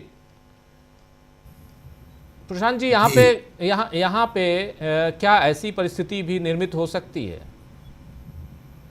क्योंकि पर्ची से निकलना है, कौन मेयर होगा, किस कैटेगरी से होगा, वो पर्ची से तय होना है। यानी लॉटरी सिस्टम से वो जनरल कैटेगरी से होगा, एससी से होगा, एसटी से होगा, महिला होगी, ये तय होना है 22 तारीख को। हाँ, तो एक नई मुसीबत आएगी इनके लिए अगर उसमें मान लीजिए कि वो राजनीतिक मुसीबत भी खड़ा करेगी, क्योंकि बीजेपी लगातार ये कहती रही कि कमिटमेंट नहीं दिया बीजेपी ने कभी कि वो किसी मराठी को मेयर बनाएगी। बाद में जब ये मुद्दा उछल गया तब उन्होंने बनाया। दूसरे की शिंदे साहब की अभी मुसीबतें थोड़ी सी और बढ़ने वाली हैं। देखिए, आप शिंदे जी की पॉलिटिक्स को देखिए और मोदी और अमित शाह की राजनीति को देखिए बारीकी से। शिंदे साहब मोदी और अमित शाह के लिए सरदर्द बन गए हैं। विधानसभा के बाद वो अपने गांव में जाके बैठ गए, फोन भी बंद कर दिया, और फिर मंत्रालय में भी नहीं गए, नाराज हो गए वो, उनको मुख्यमंत्री बनना था तब। और अब ये बीएमसी के बाद वो 5 स्टार होटल में चले गए, जहाँ उनकी पार्टी होटल में पैदा हुई है वहीं होटल में चले गए वापस वो। अभी सुनील जी कह रहे थे कि हमको आपको नहीं बताएगा होटल वाले, होटल का मैनेजमेंट, कि वो स्पॉन्सर्ड है कि कौन पैसे दे रहा है। देखिए दिल्ली से जब फोन जाएगा तो बताएंगे वो। तो अगर जो इशारा मैं कर रहा हूँ वो सुनील जी समझ रहे हैं, शकील जी समझ रहे हैं, तो जाहिर सी बात है कि जो यही राजनीति सुबह से शाम तक करते हैं उनको समझ में आता है। अभी उनको कुछ नया केस नहीं खोलना है, कुछ नहीं करना है, सिर्फ ये पूछना है कि भाई होटल का बिल कौन दे रहा है। और ये इस बार अगर मोदी और अमित शाह की जो अब तक की पॉलिटिक्स है वो अगर चलती है आगे, तो अब वो केवल कॉर्पोरेटर तक नहीं रुकेंगे, वो अब शिंदे जी का पूरा फैसला करेंगे। हालांकि ये ऐसी स्थिति में अभी महाराष्ट्र में नहीं है, लेकिन वो शिंदे जी का पूरा फैसला करेंगे। और एक नई मुसीबत और है कि जब इनका पार्टी का सिंबल लिया था चुनाव आयोग ने और मशाल मिल गया था शिवसेना उद्धव ठाकरे को, तब सुप्रीम कोर्ट में केस गया था जी। उद्धव ठाकरे ने केस किया था। इसी 21 तारीख को यानी परसों उस केस की सुनवाई भी है। तो वो केस भी निकल आया है जिसमें कि उनके पिछले विधानसभा के विधायकों का योग्य ठहराने की भी बात है। तो तमाम तरीके की मुसीबतों से वो घिरे हुए हैं और ये मुसीबतें उन्होंने खुद पैदा की हैं। जिस तरीके की राजनीति उन्होंने की है वो मुसीबतें उन्होंने पैदा की हैं और ये मोदी और अमित शाह इसको ज़रूर कुछ ना कुछ इनके बारे में योजना बना रहे होंगे। जैसी उनकी राजनीति है, उनकी राजनीति बड़ी सीधी नहीं होती है, तो वो कुछ ना कुछ योजना जरूर बना रहे होंगे। जी राजीव जी। जी बिल्कुल बिल्कुल, आप सही कह रहे हैं, लेकिन यहाँ योजना क्या बन रही है? राहुल गांधी को लेकर कुछ बताने वाले थे शकील जी। शकील जी, क्या चल रहा है इधर कांग्रेस खेमे में? देखिए, हम जो बता रहे थे वो ये था कि जो स्थितियां बन रही हैं, जिस तरह मोदी जी के बीजेपी के अंतर्विरोध सामने आ रहे हैं और जिस तरह बीजेपी के अंदर से चाहे दबी हो कुछ आवाजें आ रही हैं, उस स्थिति में राहुल का सक्रिय होना और अति सक्रिय होना बड़ा मायने रखता है। अभी राहुल ने असम, तमिलनाडु, पुदुचेरी, बंगाल, जहां जहां चुनाव हो रहे थे, रोज एक एक की मीटिंग करी और उसके बाद आज वो केरल में थे और आज ही शाम को वो भी पहुंच गए होंगे, शायद लखनऊ एयरपोर्ट पे उतरने वाले थे, कहीं पहुंचने ही वाले थे। वहाँ लखनऊ एयरपोर्ट पे नेता लोग पहुंच गए थे और रात को वो रायबरेली जाके वहाँ रुकेंगे और कल उनके रायबरेली में प्रोग्राम है। रायबरेली के प्रोग्राम में बड़ी इंटरेस्टिंग बातें हैं। मनरेगा पे तो वो मीटिंग ले ही रहे हैं। वहाँ पे मनरेगा बहुत इंपॉर्टेंट चीज़ है कांग्रेस के लिए, मनरेगा की वापसी। इसके अलावा वो वहाँ पे एक क्रिकेट टूर्नामेंट का उद्घाटन करेंगे। वहाँ हर साल राहुल क्रिकेट टूर्नामेंट करवाते हैं। इस बार उनके साथ आरपी सिंह वहाँ पे होंगे। आरपी सिंह क्रिकेटर हैं, सब जानते हैं आरपी सिंह को, हमारे दर्शक जानते हैं, तो आरपी सिंह होंगे। लेकिन इससे पहले राहुल के साथ सचिन तेंदुलकर वहाँ पहुँचे थे। जब आरपी सिंह की भी हमें खबर मिली कि आरपी सिंह राहुल के साथ होंगे वहाँ, और सचिन तेंदुलकर वहाँ गए, दिन भर बैठे राहुल के साथ में। गांव के अंदर क्रिकेट टूर्नामेंट होता है वहाँ, और उसके बाद ही उन्होंने भारत रत्न और राज्यसभा ले ली। सचिन तेंदुलकर ने इस तरह से भारत रत्न और राज्यसभा ली थी कि उस वक्त वो चारों तरफ चक्कर काटा करते थे। कल रायबरेली के बाद राहुल का हरियाणा का प्रोग्राम है, कुरुक्षेत्र का, वो बड़ा इम्पोर्टेंट है। जो संगठन की बात राहुल कर रहे हैं, तो वहाँ हरियाणा और उत्तराखंड दोनों जगह के जिला कांग्रेस अध्यक्षों की एक ट्रेनिंग प्रोग्राम चल रहा है जो 13 तारीख से चल रहा है। इसके बारे में मीडिया ज़्यादा बताता नहीं है, इसलिए लोगों को मालूम नहीं पड़ता, बीजेपी का कुछ हो तो सब मालूम पड़ जाता है कि उनके प्रशिक्षण शिविर लग रहे हैं, ये हो रहा है। तो 13 से 22 तक वो चल रहा है, तो राहुल उसमें जा रहे हैं। तो हम जो बात बता रहे थे उसमें सबसे महत्वपूर्ण बात यह है कि बीजेपी के जो अंतर विरोध हैं उनको मीडिया ढक लेता है, उनको बताता सॉरी उनको बताता नहीं है। आज जो है पवन खेड़ा की प्रेस कॉन्फ्रेंस से पहले कांग्रेस के जो राजस्थान के अध्यक्ष है डोटासरा, गोविंद डोटासरा, उन्होंने एक बड़ी इंपॉर्टेंट प्रेस कॉन्फ्रेंस करी सुबह 10 बजे आके। और टीकाराम जूली जो वहां पे विधायक दल के नेता हैं, विपक्ष के नेता हैं, उन्होंने कि वहां पे 45 लाख वोट अचानक काट दिए। अभी 3 जनवरी तक वो बता रहे थे कि सब कुछ ठीक चल रहा था, लेकिन फिर जैसा कि होता है बीजेपी का दबाव आया तो 45 लाख वोट एक झटके में काट दिए। तो उन्होंने अच्छा किया कि उसको नोटिस में लाया, बताया, मीडिया उसको कितना दिखाएगी कितना बताएगी ये एक अलग मुद्दा है, लेकिन वो बात एक संज्ञान में आना बहुत जरूरी थी कि हर जगह राजस्थान में भी जहां अभी दूर दूर तक कोई चुनाव नहीं है वहां पे भी यही खेल चल रहा है। जहां चुनाव है वहां तो समझ में आता है कि बंगाल में कर रहे हैं साहब ये, लेकिन राजस्थान में क्यों कर रहे हैं अभी से? लेकिन वहां पे भी वो इसी तरह की कार्रवाई कर रहे हैं। हर जगह से वो अपनी जो उनके पसंद के वोटर नहीं है उन्हें हटा रहे हैं, जो उनकी पसंद के वोटर हैं वो उन्हें जोड़ रहे हैं। इसके अलावा जो अभी आप बता रहे थे गडकरी का बयान रिटायरमेंट का, तो वहीं महाराष्ट्र में एक बड़ा इंटरेस्टिंग बयान मोहन भागवत का भी आया है। देखिए अब किस तरह की बातें हो रही हैं। आरएसएस के 100 साल हो गए, कभी आरएसएस बीजेपी को चलाती थी, कभी आरएसएस मात्र संगठन कहलाती थी और वो इन सब के ऊपर नियंत्रण रखती थी। आज भागवत मुंबई में कह रहे थे कि मैं और मोदी दोनों धर्म के अनुसार चलते हैं। मोदी से अपनी समानता करके वो स्वीकृति पाना चाह रहे थे। कभी बीजेपी के नेता जो हैं आरएसएस से स्वीकृति पाते थे, वहां से मान्यता लेते थे, लेकिन आपको याद होगा नड्डा ने कह दिया था, निशिकांत दुबे ने कह दिया था कि अब हमें जरूरत नहीं है आरएसएस की। तो लगता है वो दिन आ गया शायद, और इसलिए मोहन भागवत को भी ये बात मालूम पड़ गई है कि अब जो है सर्वो सर्वा जो है वो मोदी बन गए हैं। आरएसएस के अंदर भी इस बात की चर्चाएं होंगी, जरूर होंगी, कि क्या मोदी इतने ताकतवर हो गए हैं अब कि हमारे भागवत जी उनके बराबर खड़े होकर गर्व महसूस कर रहे हैं कि मैं और मोदी जी धर्मानुसार आचरण करते हैं, धर्म के अनुसार चलते हैं। मोदी जी कितने धर्म के अनुसार चलते हैं ये अभी आप बता रहे थे। क्या हुआ माघ मेले में, किस तरह शंकराचार्य का अपमान हुआ, आज पवन खेड़ा ने उसी की अपनी प्रेस कॉन्फ्रेंस की थी और उन्होंने आधार बताया, कारण बताया क्यों शंकराचार्य के खिलाफ है। क्योंकि कोविड में जब नदियों में लाशें तैर रही थी तो शंकराचार्य जी ने सवाल उठाया था। जब कुंभ में भगदड़ हुई थी, लोग मरे थे, तो शंकराचार्य जी ने सवाल उठाया था। और 40 साल से कभी उनको माघ में स्नान करने से नहीं रोका गया।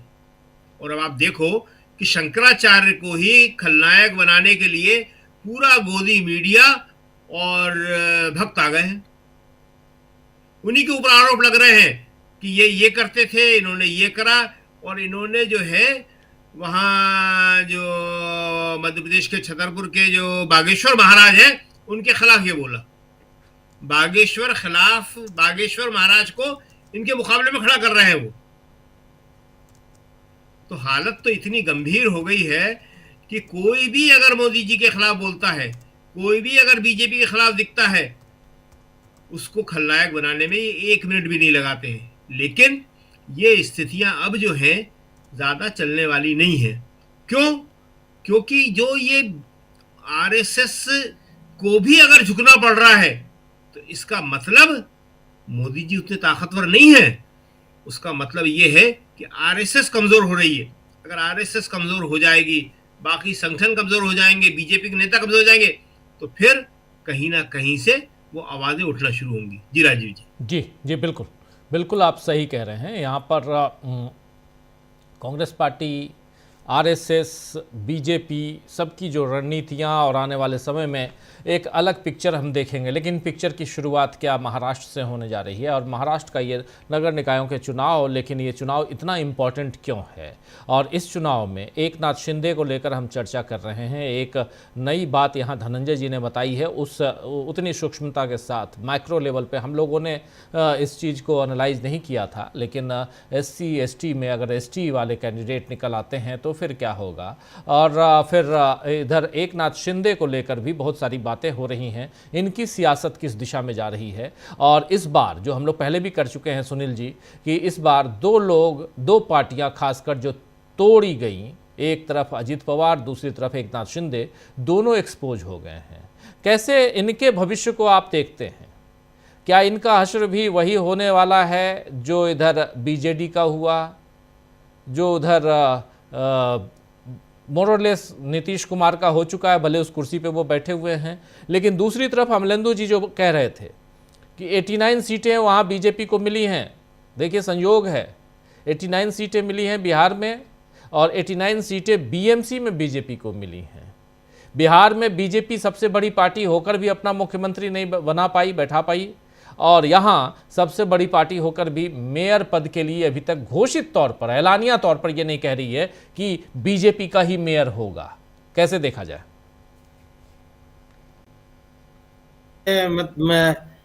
किस वर्ग का मेयर होगा ये चुनाव के बाद तय हो रहा है, ये मैं पहली बार सुन रहा हूँ। मुझे वहाँ की व्यवस्था के बारे में जानकारी नहीं है।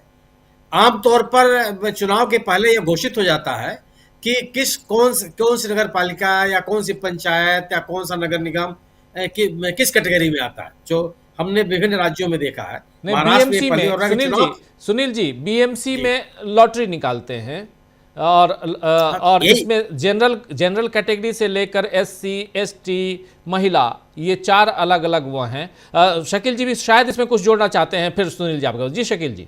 जहां पे डायरेक्ट मेयर का चुनाव होता है, नगर पालिका अध्यक्ष का चुनाव होता है, वहां पहले से तय हो जाता है। लेकिन जहां पे पार्षद चुनते हैं, ना शकील जी चाहे वो डायरेक्ट चुनाव हो चाहे इनडायरेक्ट, उत्तर प्रदेश में ही है। उत्तर प्रदेश में जैसे जिला पंचायत के अध्यक्ष का चुनाव होता है इनडायरेक्ट, वहां पे जो जिला पंचायत सदस्य होते हैं वो जिला पंचायत के अध्यक्ष को चुनते हैं। लेकिन वो किस कैटेगरी का होगा यह पहले से डिसाइडेड है, ये घोषित हो जाता है चुनाव के पहले, नोटिफिकेशन के समय ये घोषित हो जाता है। या मैं इस प्रक्रिया से परिचित नहीं था BMC के, और संभवतः दिल्ली नगर निगम में भी यही स्थिति है कि वहां पहले से ही डिक्लेयर हो जाता है कि कौन सा वार्ड और कौन सा कौन सी जो मेयर होगा वह किस कैटेगरी का होगा। ये मैं पहली बार सुन रहा हूं। अमलेंदु जो कुछ जोड़ रहे हैं। जी अमलेंदु जी। सुप्रीम कोर्ट में 21 तारीख को सुनवाई है आरक्षण को लेकर। सुप्रीम कोर्ट का आदेश था कि आप चुनाव करा लीजिए, हम 21 जनवरी को इस पर फैसला सुनाएंगे। तो वो सभी जगह का आरक्षण फंसा हुआ है। 40% नगर सेवकों के ऊपर तलवार लटकी हुई है कि उनकी कुर्सी जा भी सकती है अगर आरक्षण चेंज हो गया। राजीव जी ये 21 जनवरी को सुनवाई, इसीलिए 22 तारीख चुनाव के बाद आरक्षण नहीं, मैं तो कह रहा चुनाव के बाद आरक्षण या कैटेगरी तय करना, ये तो कहीं से बात समझ में नहीं आती ना। ये कैसे लॉजिकल हो सकता है? जी धनंजय जी भी जोड़ रहे हैं इसमें। जी धनंजय जी। एक और चीज स्पष्ट कर देता हूँ जी। देखिए इसमें यह है कि अभी मैं पढ़ रहा था दिन में कि नगर विकास मंत्री की देख रेख में वो होगा, है ना, कि वो लॉटरी निकलेगी। एक ये, दूसरा ये है कि कैंडिडेट, जैसा कि आप लोग बात भी कर रहे थे, जो शकील भाई ने भी कहा और आपने भी कहा कि जिला अध्यक्ष की चुनाव और मेंबर करते हैं, वैसे ही नगर सेवक यहाँ मेयर का चुनाव करेंगे। तो अगर समझिए ST शेड्यूल्ड ट्राइब से अगर होता है कि शेड्यूल्ड ट्राइब के लिए रिजर्व हो गई सीट, दोनों विनिंग कैंडिडेट जो है वो है इसके पास, उद्धव के पास है। तो अब इनके पास कैंडिडेट ही नहीं है। एक स्थिति ये है, इस पे राय दीजिएगा। दूसरी स्थिति है कि क्या जो हारे थे जो लोग शिंदे के गुट से, उनको नॉमिनेट किया जा सकता है कि भैया अभी हो जाए, नॉमिनेशन होगा, बाद में इनको किसी सीट से लड़ा दिया जाएगा, कोई इस्तीफा देगा और वहां से नगर सेवक होगा, जैसे विधानसभा जैसे और दूसरी जगहों पे होता है। और तीसरी बात कि ये संभावना इसमें भी एक जो पेच फंसा हुआ है कि अगर मेयर का कैंडिडेट आता है, वैसी परिस्थिति में अगर सिंधे के नगर सेवक टूट के उधर चले गए, उन्होंने वोटिंग के समय वोट कर दिया, तब क्या होगा? ये कई सारे पेच है, ये 29 इसीलिए रखे गए हैं क्योंकि फाइनली ये है कि मराठी बनेगा या बीजेपी का बनेगा, ये बड़ा सवाल है। जी प्रशांत जी भी कुछ जोड़ रहे हैं। जी प्रशांत जी। जी धनंजय जी ठीक कह रहे हैं। ये 22 तारीख को लॉटरी होगी और ये लॉटरी से ही तय होगा कि एससी, जनरल, ओबीसी, एसटी इनमें से किस किस का मेयर बनेगा। ये है मुंबई के बीएमसी में, उनके बायलॉज में, और 22 को ये लॉटरी होगी। जी जी जी सुनील जी। नहीं, वो ठीक हाँ है। हाँ हाँ शकील जी आप भी बोल दीजिए। जो अभी धनंजय जी ने बताया, तो धनंजय जी भी आधी बात बता के आधी छुपा गए। शहरी विकास मंत्रालय ही इस लॉटरी को निकालता है, वही तय करता है, और उसके मंत्री कौन हैं ये उन्होंने नहीं बताया। उसके मंत्री एकनाथ शिंदे ही हैं। जी जी एकनाथ शिंदे हैं, बिल्कुल। सुनील जी आप अपनी बात पूरी कीजिए, फिर एक आंकड़ा आप लोगों के पास रखूंगा। और अगर कांग्रेस के साथ ये लड़ते साथ में ठाकरे बंधु दोनों, यानी मनसे और ये, तो इनको 125 सीटें मिल सकती थी। कैसे मिल सकती थी वो बताऊंगा। 125 सीटें मिल सकती थी इस गुट को, महाविकास आघाड़ी को, ये बताऊंगा। और धनंजय जी बहुत अच्छी तरह से जानते हैं, इसकी समीक्षा खूब हो रही है। लेकिन सुनील जी अपनी बात पूरी कीजिए प्लीज। नहीं, ये तो मैं लगातार कहता चला रहा हूं। मेरी धारणा है, धनंजय जी से सहमत नहीं होते, कि बीजेपी से लड़ने के लिए जो गैर भाजपा दल है उनको एक साथ आना होगा। महाराष्ट्र भी अगर एक साथ मिलकर लड़े होते तो ये तस्वीर नहीं होती। और जो ये टेक्निकल लड़ाई होती है, लोग कहते हैं कि 30 सीटें कांग्रेस ने छोड़ दिया और फलाने कर दिया, ढमाके कर दिया, इससे वह पॉलिटिकल टेम्पो नहीं बनता जो पॉलिटिकल टेम्पो बीजेपी से लड़ने के लिए जरूरी है। अगर आप एक स्वर में एक साथ बात नहीं करेंगे, अलग अलग तरह की बातें आप करेंगे, तो फिर आप बीजेपी के खिलाफ माहौल नहीं बना सकते। ये संभव नहीं है। स्थिति क्या है, आप जैसे महाराष्ट्र में जो बात कांग्रेस कर रही है पूरे देश में अडानी के खिलाफ, शरद पवार साहब अडानी से मिलने लगेंगे। कौन सी राजनीति है ये? उनके साथ अलग कमरे में बात करने लगेंगे। तो आप जो एक टेम्पो बना, वहां दूसरी तरफ राज ठाकरे ने पूरे नक्शे में गिना दिया कि 2014 के पहले अडानी क्या थे और इसी सरकार के आने के बाद आज अडानी की स्थिति मुंबई में, यहां महाराष्ट्र में क्या हो गई है, या पूरे देश में क्या हो गई है। तो अगर जो भी आपने मुद्दा उठाया, उस मुद्दे पर अगर आप एक स्वर में नहीं बोलते हैं, तो भारतीय जनता पार्टी का जो अपना आईटी सेल है वह उसके इंपैक्ट को बहुत कम कर देता है। इस चुनाव में भी, नगर निगमों के इस चुनाव में भी, अगर सभी गैर भाजपा दल एक साथ लड़े होते, मेरा भी मानना यह है, तो कम से कम जो स्थिति समय दिखाई पड़ रही है उससे बेहतर स्थिति इंडिया दल समूह की होती। और मेरा अपना मानना है कि ये भी होता कि आज तो कम केवल 5 ऐसे नगर पालिकाएं बताई जा रही हैं जहां पे कांग्रेस या गैर बीजेपी के जो मेयर है वो बन पा रहे हैं। कई जगह बनती है और बीएमसी बचा ले जाते। इस बात की भी संभावना मैं देखता हूं, क्योंकि इतने विरोध के बावजूद, तमाम तरह के आरोप के बावजूद 25 सीटें जीत करके आई है कांग्रेस। तो उसका एक पॉलिटिकल नैरेटिव बनता है, उसका फायदा मिलता है। भारतीय जनता पार्टी तो क्या काम तो यही है। आप कह रहे हैं कि शिंदे साहब की स्थिति क्या होगी। इस देश में एक उदाहरण बता दीजिए आप, जहां जिस राजनीतिक दल ने भारतीय जनता पार्टी के साथ समझौता किया और वो साबुत बचा हुआ है, किसी एक का नाम। आप चाहे हरियाणा का में राष्ट्रीय लोकदल को याद कर लीजिए, उससे ही पहले असम गण परिषद में आप महाराष्ट्र में चले जाइए, या अकाली दल के साथ मोदी जी के बयान होते थे कि प्रकाश सिंह बादल उनके राजनीतिक गुरु हैं, उनका वो पैर छूते थे। आज स्थिति क्या है कि जब किसानों के मुद्दे पर हरसिमरत कौर बादल ने मंत्रिमंडल छोड़ा, आज तक उनके साथ नहीं गए, फिर उनको अपनी बीजेपी ने नहीं बुलाया।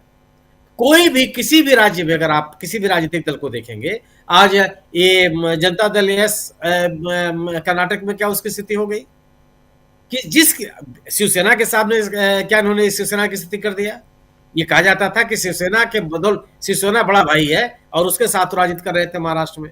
जनता दल यूनाइटेड की स्थिति आप बिहार में देख लीजिए। कोई भी ऐसा राजनीतिक दल नहीं है जिसको भारतीय जनता पार्टी ने पनपने दिया हो, उसकी अपनी राजनीतिक ताकत बनने दिया हो। कोई स्थिति एकनाथ शिंदे की होगी? एकनाथ शिंदे के पास कोई अपनी राजनीतिक ताकत तो है नहीं। वह जो कुछ भी अपने साथ जुटा पा रहा है, अगर वो जैसे उद्धव ठाकरे अकेले लड़कर के उन्होंने अपनी ताकत दिखा दी, क्या वो ताकत एकनाथ शिंदे दिखा सकते हैं क्या बीजेपी से अलग होकर के, अकेले लड़कर के? वो अगर बीजेपी के साथ नहीं लड़े तो उनके पास वो राजनीतिक ताकत रहेगी? बीजेपी खत्म कर देगी। और बीजेपी से लड़ने की ताकत, आप अगर मुख्यमंत्री बनने के लिए आपने कितना दबाव बनाया विधानसभा चुनाव के बाद, कितना सुना बीजेपी ने, और आज भी कितना सुन रहे? आप अपने गांव चले गए, कार्यालय आपने ज्वाइन नहीं किया, ऑफिस नहीं गए, क्या क्या नहीं हुआ? शिंदे साहब ने क्या क्या नहीं किया? क्या स्थिति बनी? और जिन कारणों से शिवसेना टूटी थी, क्या वो कारण खत्म हो गए? क्या ईडी सीबीआई के दफ्तर बंद हो गया है? वहां कोई काम नहीं कर रहा? उन्हीं का डर दिखा करके तो आपने शिवसेना तोड़ा था, और उन्हीं को आगे करके क्या एकनाथ शिंदे साहब की पार्टी नहीं टूट सकती है? वहां उनके लोग नहीं है अभी। तो भारतीय जनता पार्टी ने ये तो एकनाथ शिंदे साहब को समझना है कि वह भारतीय जनता पार्टी के साथ रह करके इतिहास में अपना नाम दर्ज करा देना चाहते हैं, या एक अपनी राजनीतिक ताकत, अपनी एक राजनीतिक पहचान बनाए रखना चाहते हैं। यह उनको निर्णय लेना है। भारतीय जनता पार्टी किसी की राजनीतिक ताकत नहीं बनने देगी, किसी भी ऐसी राजनीतिक ताकत को बने नहीं रहने देगी जो उसके लिए किसी तरह से मार्ग में अवरोध पैदा करे। यह हर राज्य में करती आई है, वो महाराष्ट्र में भी करेगी और वो बिहार में भी करेगी। आप अभी आरएसएस की बात कर रहे थे शकील जी, जब सरकार में बीजेपी होती है तो सरकार से ही पार्टी चलाती है। आप जब गुजरात के मुख्यमंत्री थे मोदी जी, तो उन्होंने कितना आरएसएस को बढ़ने दिया? क्या संगठन रहने दिया? कौन सी ताकत है आरएसएस की वहां गुजरात में रह गई थी? वो सरकार जब इनके पास है तो फिर सबको सरकार है, पार्टी चला रहे हैं सरकार से। कोई भी राजनीतिक दल जो अपना जनाधार बढ़ाना चाहता है, वो अपना पार्टी अध्यक्ष किसको बनाएगा? जिसकी लोकप्रियता हो, जिसके प्रति सम्मान, जो गैर हमारे प्रति, हमारी पार्टी की जिनका आकर्षण नहीं है, वो आकर्षित हो, हमारी पार्टी से वो जुड़े, ऐसे लोगों को तो आप लाएंगे। लेकिन जब आप सरकार की बदौलत, सरकार के संसाधनों से पार्टी चलाना चाहते हैं, तो आप जिसको चाहिए उसको अध्यक्ष बना दीजिए, जिसको चाहिए उसको मंत्री बना दीजिए। भारतीय जनता पार्टी वही कर रही है। तो आज आरएसएस की ताकत ये स्थिति नहीं है कि वो डिक्टेट कर लेगी, क्योंकि आरएसएस को भी अपनी सरकार चाहिए, सरकार उसकी है और उसका जो एजेंडा है वो लागू हो रहा है। जो बात अभी शकील जी ने कहा माघ मेले में शंकराचार्य जी के साथ, आज तो स्थिति है कि वहां के प्रशासनिक अधिकारी शंकराचार्य मानने के लिए उनको तैयार नहीं है। वो ये कह रहे हैं कि सुप्रीम कोर्ट का आदेश है कि इनका जो पट्टाभिषेक हुआ था वह मान्य नहीं है, 2022 का आदेश लेके घूम रहे हैं वो। अब अगर ये स्थिति आ गई है और आज उन्होंने ये स्टेटमेंट दिया, और आज यह वो शंकराचार्य जो अपने शिविर के बजाय बाहर बैठे हुए हैं सड़क पर धरने पर, उनको अपने शिविर में ले जाने तक के लिए का प्रशासन तैयार नहीं है। तो ये स्थिति ये हो गई है कि सब कुछ की ठेकेदारी बीजेपी ने अपने ऊपर है। जिसको वो संत मानेंगे वो संत है, जिसको संत नहीं मानेंगे वो संत नहीं है। जी भाई, अगर शंकराचार्य के पट्टाभिषेक को चुनौती दे रखी है पूरी के शंकराचार्य जी ने, तो शंकराचार्यों की परंपरा में यह भी तो है कि कोई भी पीठ एक सेकंड के लिए खाली नहीं रहेगी। वहां पे कौन शंकराचार्य है? क्या वहां का स्थानीय प्रशासन, जो मेला प्रशासन है, वो ये मानता है कि वहां कोई शंकराचार्य नहीं है? क्या शंकराचार्य, उनको ये कहा गया है कि वो अपने आप को शंकराचार्य नहीं कहेंगे उस आदेश में, और सब कुछ के बावजूद क्या उनको धार्मिक गुरु नहीं मानते हैं आप? एक धार्मिक आयोजन है माघ मेला, कोई संवैधानिक आयोजन थोड़े है। तमाम ऐसी चीजें होती है धार्मिक मेलों में जो संविधान के विपरीत होती हैं, और आप मानते हैं उसको। तो आज मेला प्रशासन उसको शंकराचार्य मानने के लिए तैयार नहीं है। बाकी घटना कब छोड़ दीजिए आप। और जब आप उनको शंकराचार्य मानने के लिए तैयार नहीं है, तो जो उनके साथ बदसलूकी, झगड़ा, उनके शिष्यों के साथ छीना झपटी, उनको स्नान करने से रोकने का आरोप है, उनका क्या माने मतलब रह गया? और बीजेपी मौन है। ये स्थिति बन गई है। तो अब हालत यह है कि बीजेपी इसीलिए तो हरा कि जो उसका अपना एजेंडा है, उस एजेंडे को भी अलग नहीं कर पा रही है। अदरवाइज वो एजेंडा चला होता तो महाराष्ट्र में उद्धव ठाकरे को ताकत मिलती क्या? 65 सीट जीत के चले आते हो।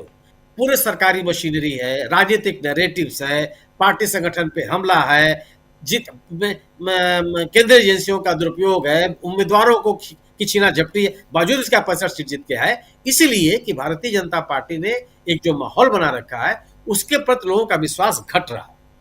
जी आप अगर धर्म की बात करते हैं तो धर्म में भी आप जो धार्मिक गुरु हैं उसके साथ आप क्या आचरण कर रहे हैं वो आपके सामने है। और अभी तो शरणानंद तो हमेशा से बीजेपी के निशाने पर रहे हैं। वह केवल ये वही शंकराचार्य हैं जिन्होंने राम मंदिर का जब शिलान्यास हुआ था या उसका प्राण प्रतिष्ठा हुई थी तो उन्होंने विरोध किया था कि यह उचित समय नहीं है। जी जी सुनील जी, थोड़ा महाराष्ट्र पे हम रहें। आता हूँ अब फिर से, मैं खींच खींच के लाता हूँ सुनील जी आपको महाराष्ट्र पे आप उधर चले जा रहे हैं लेकिन ठीक है, वो संदर्भ रेफरेंस ज़रूरी है, रेफरेंस ज़रूरी है। लेकिन धनंजय जी, 18 वार्ड ऐसे हैं जहाँ ये कुनबा जीत सकता था, ठाकरे बंधु और कांग्रेस अगर एक साथ लड़ते तो। 18 ward number 1, ward number 7, ward number 31, ward number 63, ward number 65, ward number 86, 91, 125, 140, 154, 166, 174, 175, 176, 180, 190, 209, 221 यहाँ पे ये लोग जीत सकते थे। और कैसे जीत सकते थे पूरा गणित है। वार्ड नंबर 1 में शिवसेना शिंदे गुट की रेखा यादव ने 7,544 वोट से चुनाव जीता है। अगर यहाँ पर ठाकरे बंधु और कांग्रेस साथ होते तो ये सीट कांग्रेस के पाले में जाती। यहाँ कांग्रेस को 5,070 वोट मिले, ठाकरे गुट को 4,314 वोट मिले। और इस हिसाब से ये दोनों साथ लड़ते तो ये शिवसेना शिंदे गुट से ज़्यादा पाते। हार गए और दोनों ने आपस में बंटवारा कर लिया। देखिए, जो बंटवारा बीजेपी करवाती आई है, यह नेचुरल बंटवारा इन लोगों ने कर दिया कई जगह। न सिर्फ यहीं की बात है, ये पूरे महाराष्ट्र में हुआ है, जिस बारे में सुनील जी शुरुआत में बता भी रहे थे। ये पूरे महाराष्ट्र में हुआ है। जैसे वार्ड नंबर 7 भाजपा के गणेश खनकर ने 10,148 वोट उनके खाते में दर्ज हुए। और यहाँ ठाकरे गुट के प्रत्याशी को 9,391 और कांग्रेस को 1,672 हो गया। खेल कांग्रेस ने काट लिया और इसने काट लिया, आपस में जीत गई भाजपा।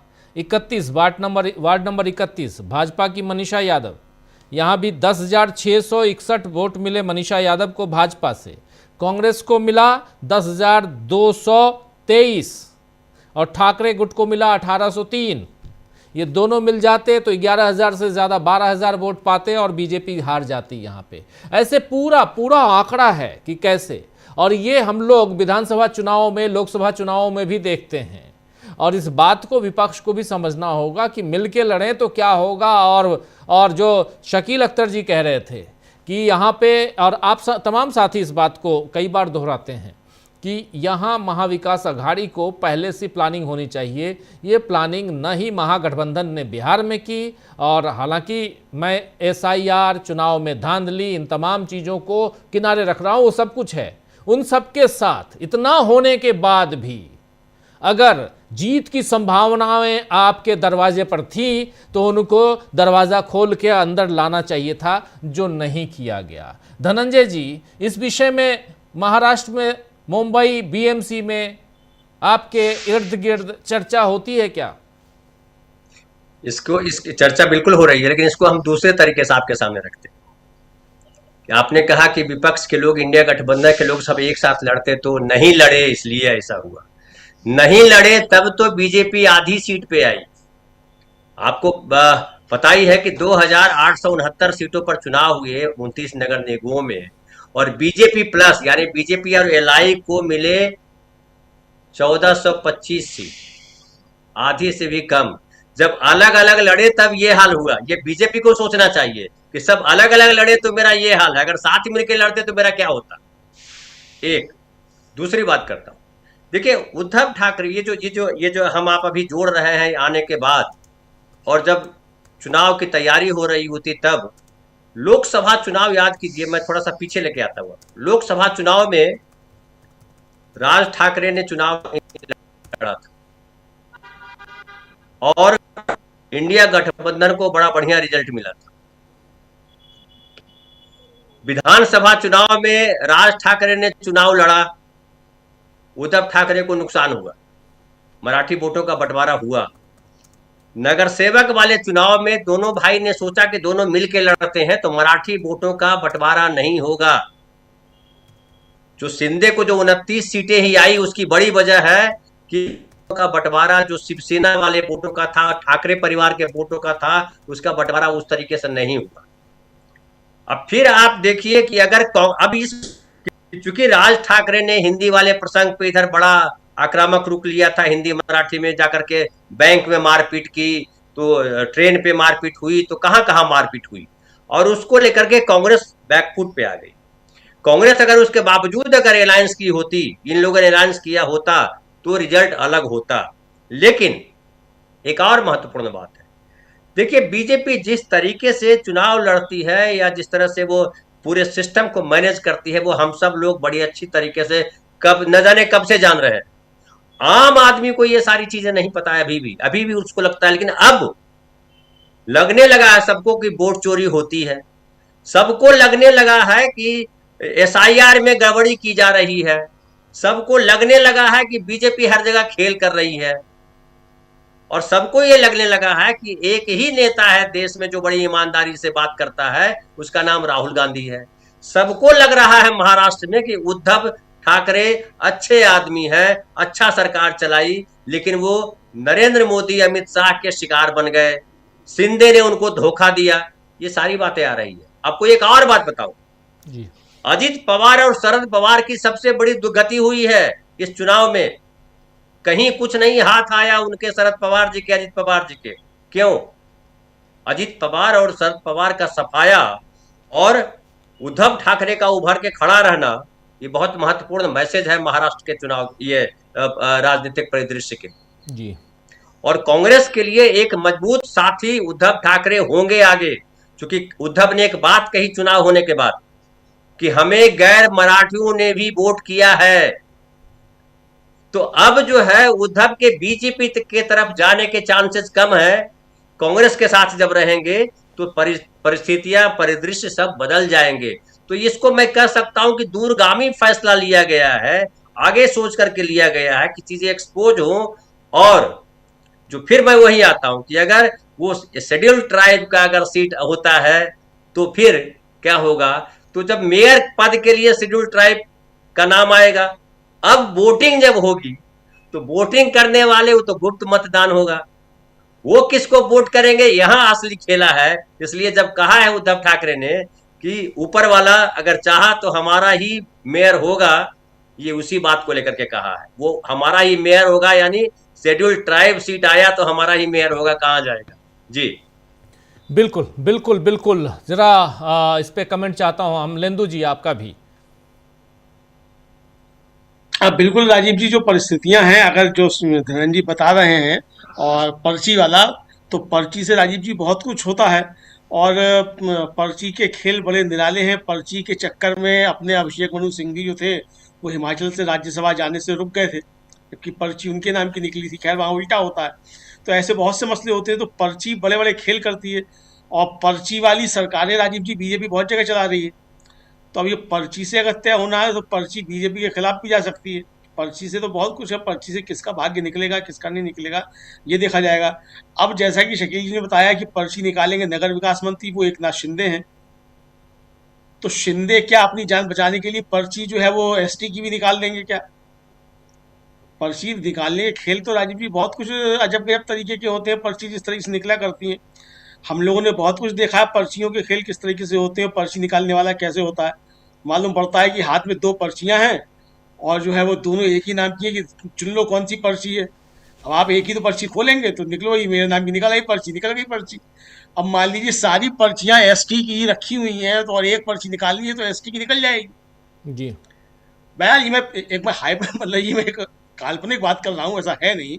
लेकिन अगर शिंदे को अपनी जान बचानी है बीजेपी से, और अपने पार्षदों को टूटने से रोकना है, तो ये भी हो सकता है। इसकी संभावनाओं से इनकार नहीं किया जा सकता।